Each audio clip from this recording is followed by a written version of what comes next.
هو في إيه يا جماعة؟ في إيه يا كابتن أحمد؟ في إيه يا كابتن ميدو؟ في إيه يا جماعة؟ كابتن أحمد حسن طلع اتكلم من كام يوم، كان ضيف على قناة أون. أنا مش عارف هل هو ضيف بصفته زميل إعلامي للكابتن سيف زاهر، ولا ضيف بصفته مدير منتخب سابق، ولا ضيف بصفته محلل، ولا ضيف بصفته لعيب سابق، لعيب دولي سابق وعميد لاعبي العالم والكلام ده. أنا ما أعرفش صفة ظهوره من كام يوم إيه. دي أول نقطة. طلع بقى قال كلام يعني بصراحة يعني مش ما يطلعش من مسؤول. يعني قال لك اصل انا كنت بضغط على الكابتن حلمي طولان عشان يكمل. كابتن حلمي طولان ما كانش عايز يكمل. ما كانش ينفع ان انا اقول قبل البطوله ان احنا كده عشان ما نصدرش الروح الانهزاميه. والكابتن سيف عرض له تصريحاته قبل البطوله وتصريحاته بعد البطوله. قبل البطوله قال لك احنا رايحين نعمل انجاز واحنا قدها ومعانا قايمه كامله ومعانا ومعانا ومعانا. بعد البطوله قال لك لا، ده احنا طالعين رايحين من غير فرقه، من غير تنسيق. وبعدين اتكلم على الكابتن حسام ابراهيم وقال لك اصل هم قالوا ان احنا بنعمل فيديوهات عليهم. هو اصلا انت ازاي تبقى مدير منتخب وكل شغلك الشاغل في المعسكر التحضيري والاعداد النهائي للبطوله ان انت تطلع فيديوهات انت والكابتن عصام وتنزل على صفحتك وتلم فيديوهات وتصور جزء من التدريبات وهزار ومش هزار وبتاع؟ يعني هو ايه؟ هل في انا ما شفتش مدير منتخب كده، ما شفتش مدير كوره كده. مع العلم الكابتن احمد حسن النجاح الوحيد اللي حققه في حياته وهو لعيب كوره بس. مدير كوره فشل، مدير فني فشل، رئيس نادي في بيراميدز فشل، مشرف على الكوره في بيراميدز فشل. كل المناصب اللي مسكت فيها كابتن ما عملش اي انجاز. طالع بقى تتكلم يا سلام. تسمع الكابتن احمد حسن وهو بيتكلم في البرنامج بتاعه اول ما بيطلع ضيف تحس ان هو هيحل كل مشاكل الكون.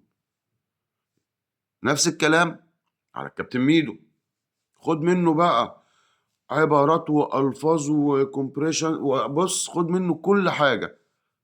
خد منه بقى عبارات والفاظ وكلام ودنيا وشغل احترافي واوروبا وسيلتا فيجو واسبانيا وانجلترا ورحنا وجينا. تعالى يا باشا امسك. مدير فني لا، رئيس لجنه كوره لا، مشرف على الكوره لا، مش عارف مدرب عام لا، مدير كوره لا، عضو مجلس اداره لا، مش كله. ليه طيب؟ طب يا جماعه مش يعني انتوا شايفين مثلا ايه؟ خلاص انت خلصت لعب الكوره، مش لازم تبقى اعلامي، مش لازم تبقى مدير كوره، مش لازم تبقى كده. اصل هو مش تراك، هي مش وظيفه. هي انت مش بتترقى من لعيب كوره تبقى مدير فني. هي مش وظيفه. كل واحد فينا ربنا بيديله يا عم مثله. انتوا حتى لما مثلتوا برضه ما عرفتوش تمثلوا. لما كل واحد فيكم حاول يخوض تجربه، ومش انتوا بس، كذا حد كذا لعيب كوره حاول يخوض تجربه التمثيل فشل فيها. فالنجم يا جماعه، انا بحترم جدا يعني واحد زي مروان عطيه مثلا عمل استثمار، عمل معرض عربيات استثمار بره الكوره عشان لما يبطل يبقى فيه. هو راجل شايف ان هو نفسه، شايف نفسه في التجاره. تمام. في اللي بيفتح كافيهات. تمام. شغلك يعني شوف انت بتفهم في ايه واعمله جنب الكوره. انما مش شرط خالص تبقى لعيب كوره وتخلص تبقى احسن مدير فني، احسن محلل، احسن مدير كوره، احسن رئيس نادي. مش شرط. دي نقطة. النقطة التانية، يا ريت يا جماعة اللي بتتكلموا فيه في التلفزيون طبقوه على أرض الواقع. مش معقولة تقعد في التلفزيون تقول لا المدرب ده لو كان لعب كده كان عمل كده، واللعيب ده ما ينفعش يلعب، واللعيب ده يلعب، واللعيب ده ينزل، والخطة وبوكس تو بوكس ومش عارف ايه. طب امسك يا باشا انت الفرقة دي، هزيمة هزيمة هزيمة هزيمة تمشي.